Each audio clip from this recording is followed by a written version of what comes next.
Welcome back to episode 2 of the DCP Lab. I am your host for this episode, Mike Crawford, also known as at Abukari on Twitter. Wanted to take an opportunity to kind of add a little something to a piece I was fortunate enough to collaborate on with a couple of really good guys, James Ogden and Panchwagh for Russell Street Report on Jaylon Ferguson. I'll link to that piece in the description, include those guys' Twitter handles so you can give them a follow. Both guys really good follows on Twitter for all things Ravens and football in general, really. And then, also want to shout out Russell Street Report, Tony Lombardi, whole crew over there for always give me an opportunity to be a part of efforts like that. And definitely go over there and check them out and all the great work that they're doing. So take a look at that article.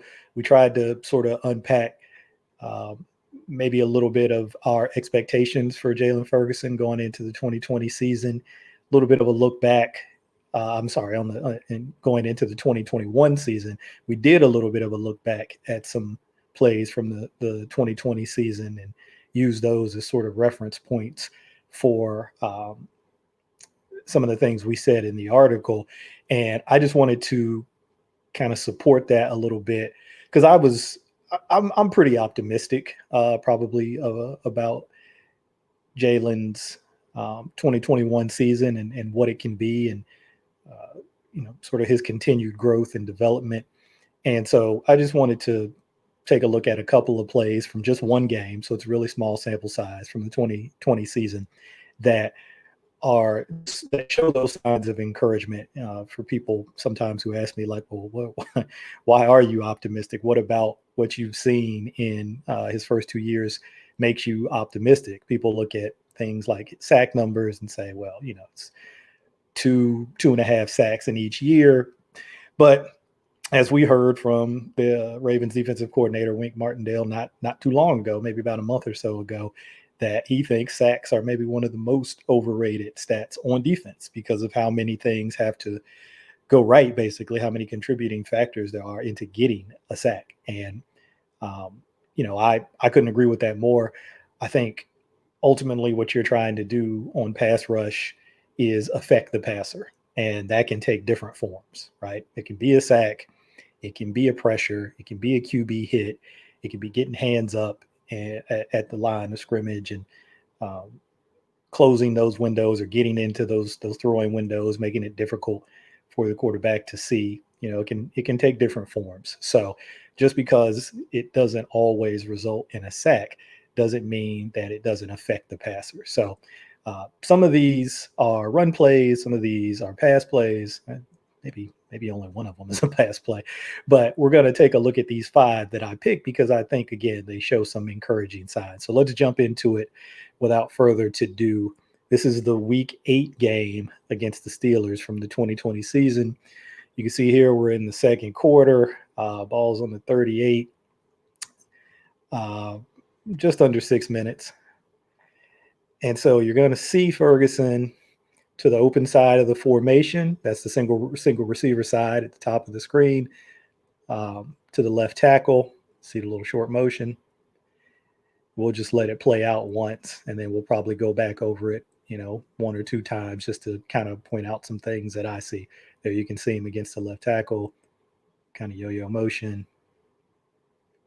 And so I like using that play because, to my point, what he does here is not captured in a stat. Doesn't make a tackle, but yet he really helps contribute to this play. And we'll wait till it gets to the tight shot, and we'll kind of take a look at a couple of things here.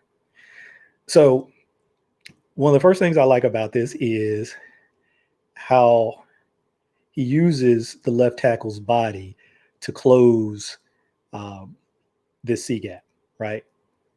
He's the C gap being, the gap to the outside of the tackle. And so Ferguson's job is to secure that gap and to not let anything get outside him. And you can see what he does here, kind of locking out and extending and using the tackle's body to close that gap. Then he comes off after doing that on this slice blocker. People call it a lot of different things, but this tight end, number 85, is going to come across from the other side of the formation. So he, comes off with a left tackle, comes off on the slice blocker. He's keeping that outside leverage, not letting anything get outside him. And the running back has nowhere to go. Obviously other guys on the interior are doing their jobs too, but that's the point about good defense. Everybody's doing their job. And so, but we're just highlighting Ferguson for the purpose of this video. But the running back has nowhere to go, and Marcus Peters is able to kind of come in from the backside and make the tackle for only a 3-yard gain. So again, that's not something that's going to show up in a stat, but Ferguson's doing his job really well there. Another point about how aggressive and physical he is on the tackle is it delays the tackle in getting up to the linebacker there, Larry Fort, number 58, right? He can't just cleanly go up to that linebacker and block him. So in the event that the running back was able to kind of find a crease there, or maybe even try to bounce it in some way, get outside Ferguson, even though he did a really good job there, 58 is clean, largely in part because of the way that Ferguson played that left tackle's block. So let's go on to the next play. So now we're into the third quarter. Ravens up 17-14 at this point. Just under 12 minutes on the clock.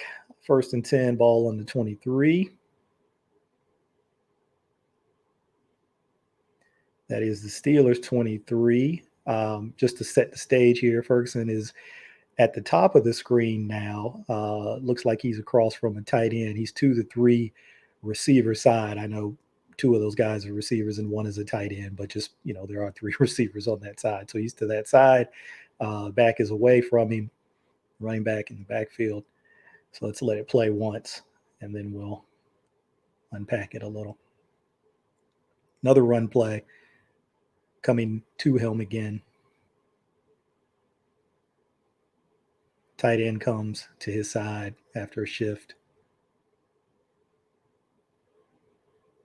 He gets in on this tackle. So let's go back. And again, I think the tight shot really is maybe a better angle to see some of the points I want to highlight. So the tight end's coming to him. And so again, he's got that edge setting role. Before the tight end came over, he was across from the right tackle, 76, and he would have been C-gap responsible. Well, now the tight end comes over and creates an extra gap. And, I don't know for sure how the Ravens adjust to that. He could still be a C-gap player, and Chuck Clark, who came over with the tight end, could now be the D-gap player, that gap outside the tight end. Or Chuck Clark could be the C-gap player, and Ferguson could now be the D-gap player to kind of stay in that outside, contained role. I don't know, and I'm not going to pretend like I do, but we can see how Ferguson plays this block on the tight end and still see some good work. So he sees the tight end release inside, and again, you see him being physical, aggressive with that. You see the lockout there in the extension. Let's see if I can go back and catch that.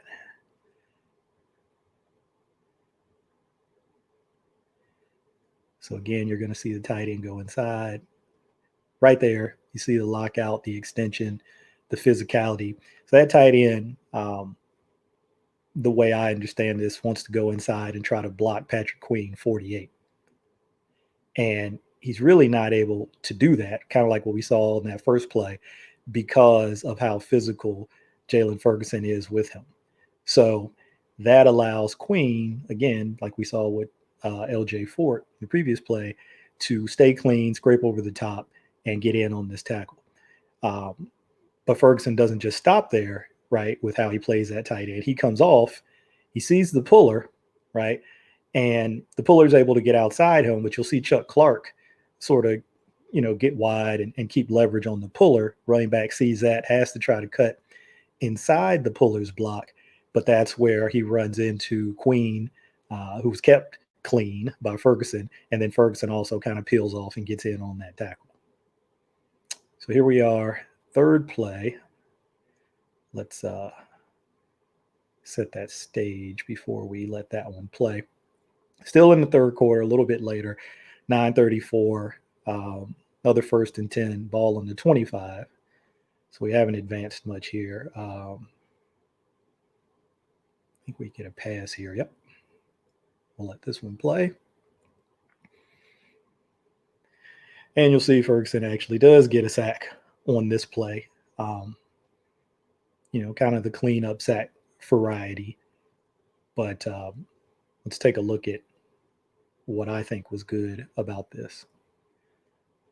So we need to go back. So the first thing is you look at the top of the screen and you're going to see the receiver to the top of that screen running out route, right? Right there.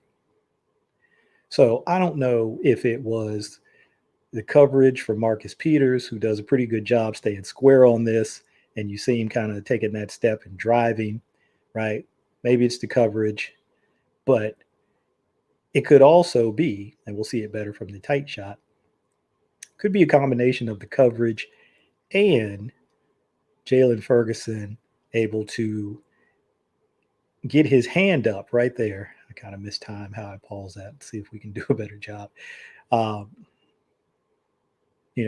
Not going to get there on his rush because of when Ben wants to get this ball out, but right there kind of got that hand up. And like I said, whether it was the coverage or getting that hand up or a combination of the coverage and getting that hand up, it forces Ben to pull the ball down, sort of look the other way.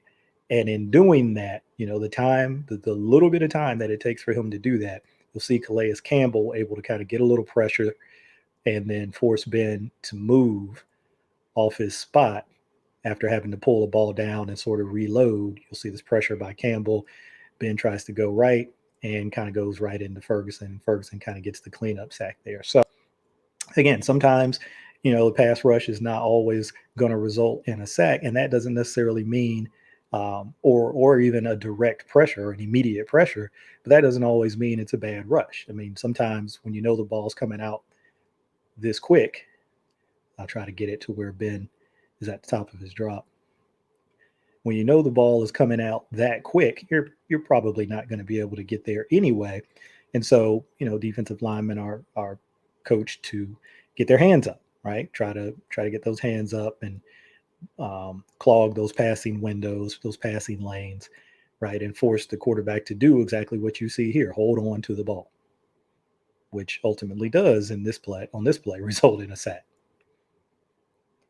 Fourth play here, still in the third quarter, a little bit later on, 7:31, ball on the 12 now. So I think that's the Ravens 12. Score still 17-14, another 1st and 10 play.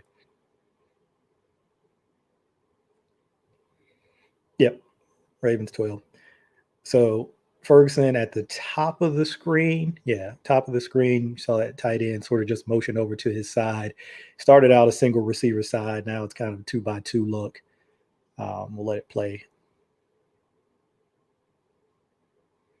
And you're going to see a tackle for loss on this one. So a stat. Here you go. Another play where there's actually a stat to kind of track the performance on this play. So let's go back, if I can get this synced up right. And so Ferguson's going to have a puller that he has to deal with, left guard. And again, we'll take a look at it from the tight shot. So one of the first things you'll see is watch the tight end, right? Something you'll hear about sometimes from defensive coaches, defensive line coaches, linebacker coaches, is they'll talk about block down, step down rules, right? So if you see this tight end block down, then as that outside backer or maybe even a defensive end in more of a 4-down, 4-3 look, when you see him step down and when you see that tight end block down, you step down, right? And you can see it's not immediate, right? Tight end number 85 doesn't immediately step down and go inside, but he does ultimately go inside. But Ferguson, has his eyes in a good spot, I think, and he sees his puller coming pretty early, and he goes to meet the puller in the backfield. That's another thing that I think is kind of an important point. I remember hearing Tony Dungy, back when he was a defensive coordinator, talk about how if you meet these pullers in the backfield before they get a chance to turn their pads upfield, right, or downfield, I guess is a better way to describe it. Whether you're a linebacker, a defensive lineman, or he even talked about a defensive back, a player who's probably going to be giving up a lot of weight, a lot of size, right, to that offensive lineman. If you can meet those guys when they're running parallel to the line of scrimmage, he said, you can actually take them out. And we've seen that. We've seen guys go low on pullers and kind of submarine them. But he was just talking about, trying to attack them on their side of the line of scrimmage, and before they get their momentum, their force, their shoulders turned up the field, because then it becomes much harder to deal with, particularly for a defensive back, but even for a linebacker. So you'll see that with Ferguson on this play where he kind of meets him. I've seen other plays where he meets the puller even more in the backfield, but does a pretty good job of it here. And you can also see where I pause it that he's trying to keep that outside arm and leg free, because again, just his mindset is being that edge setter in Baltimore scheme. He's thinking about trying to keep everything inside of him, and so by trying to keep that outside arm and leg back, that allows you to maintain that leverage. But in this case, you see he does that. He's able to come off of the block and wrap up the running back and make the tackle in the backfield for what I think was a 3-yard loss. So plays off the puller, and you couldn't ask for anything more than that. All right, last play here. We're in the fourth quarter now, just under 11 minutes. 24-21 Ravens. We know the Ravens went on to lose this game, unfortunately, but again, we're just focusing on Jaylon for the purpose of this video. Ball on the 49.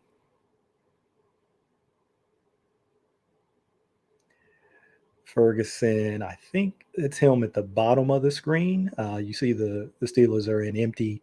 So he's at the bottom towards the 3 receiver, kind of that bunch look that they had down there at the bottom of the screen. He's down to that side in 3-point stance. Looks like a little little tackle in game that he's running there.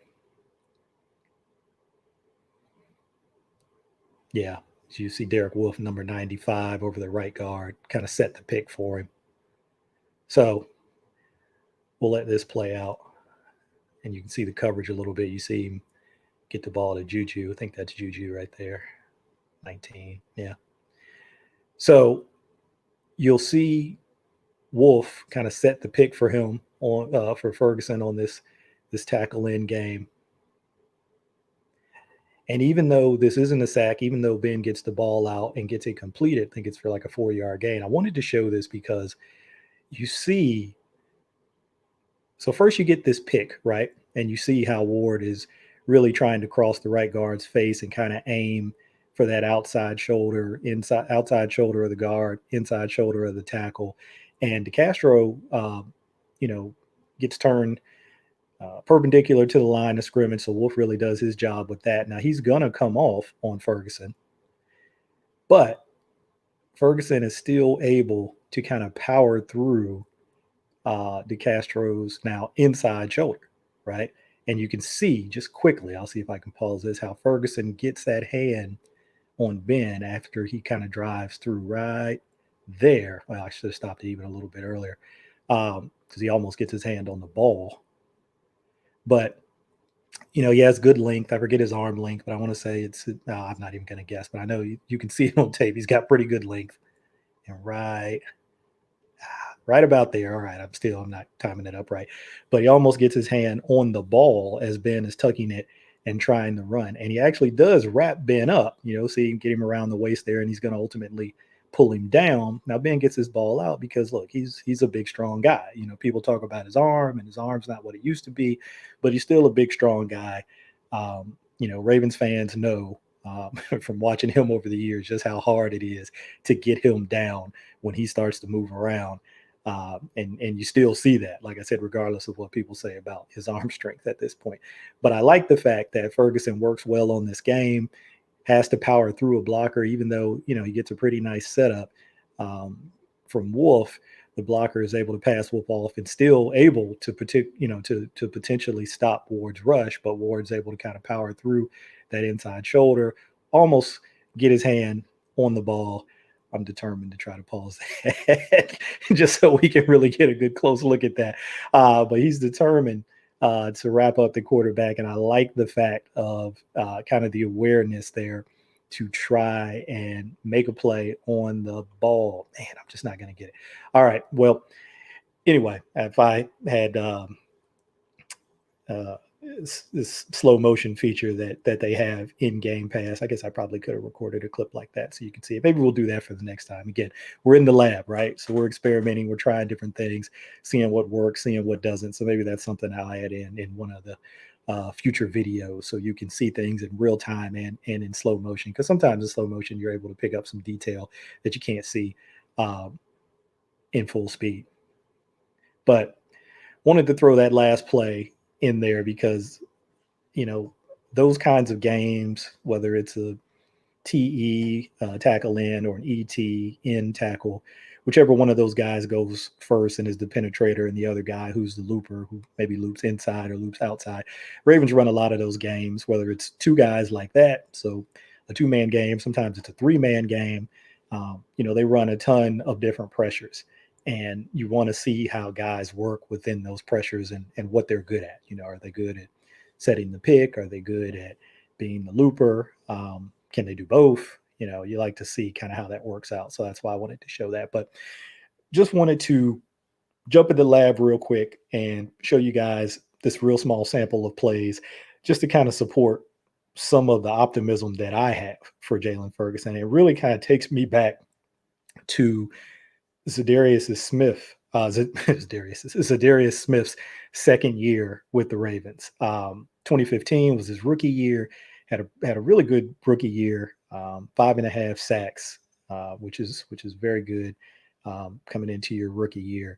And then that second year, 2016, he only had 1 sack.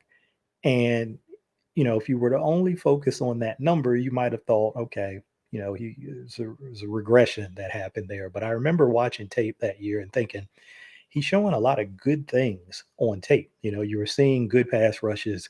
You were seeing good technique and fundamentals in the run game. You were seeing him even drop a little bit in coverage, kind of into the shallow underneath zones and really deny and take those quick underneath throws away just with body presence, and matching some of the hot receivers underneath.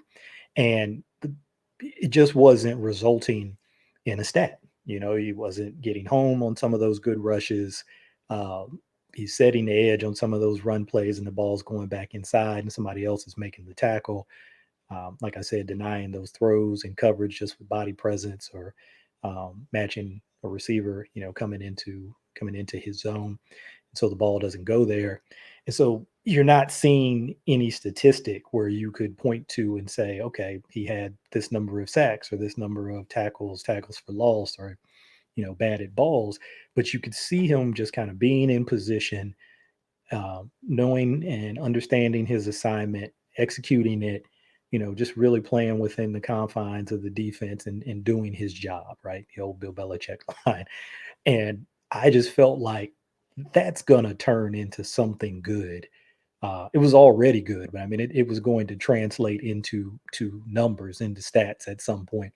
And I think in 2017, he had like 3.5 sacks. And in 2018, his last year with the Ravens, he had 8.5 sacks. And then, we've all seen the sack numbers he's put up with Green Bay the last 2 years. So sometimes, and I'm telling that story because not to compare the players and to say that I'm expecting Jaylon Ferguson to go on and have that kind of rise and put up that kind of sack production that Zadarius Smith has. I have no idea. And that wouldn't be fair. They're two different players, and they're just trying to be the best versions of themselves. So I try to stay away from doing that. But just that parallel in terms of where it looks like you might be having a down year statistically, that you can still be doing good things and having an impact on games just by um, knowing your assignment, executing your assignment, and playing within the defense. And so that's what is reminiscent to me of Zadarius Smith with what I saw from Jaylon Ferguson in 2020, and part of the reason why I'm optimistic about um, how he'll play in 2021. So obviously there are a lot of factors that go into it. Injury, having good luck with injuries obviously is important, and then they're going to have some new pieces around him. Matt Judon is gone. Yannick Ngakoue, even though he wasn't here for only half the season last year, he'll be gone, and you're going to have a couple of rookies come in, and Odafe Owe and Dalen Hayes, and then you got Tyus Bowser playing a more prominent role. Pernell McPhee will be back. There's some other guys, Aaron Adele and Chauncey Rivers, who got some playing time in that second Steelers game in Week 12 last year. So, you've got a mix of guys in that outside linebacker room, and sometimes, when that changes from one year to the next, there can be a little bit of an adjustment and transition period there in the field too, with everybody kind of getting comfortable with one another and understanding, um, you know, if not a new role, a more expanded role, if they're not taking on new things. So, there's a lot of things that go into whether somebody's going to have a good season, and that's just the nature of football. It's the nature of defense. It's the nature of offense. It's a team game, and so it's not just about one player, but just isolating on Jaylon and showing some of these plays and the things that encourage me about uh, what he might be able to do in 2021. That was the purpose of this lab. And so we're going to go ahead and wrap it and head out. And as always, like, subscribe, leave us your comments, your feedback. Um, Always want to hear that. Always want to hear from you. And we just hope to keep putting out stuff that you enjoy. And again, the whole sort of mindset of the lab, experimenting, learning, trying different things, and doing it together. So thanks again, and we'll see you the next time.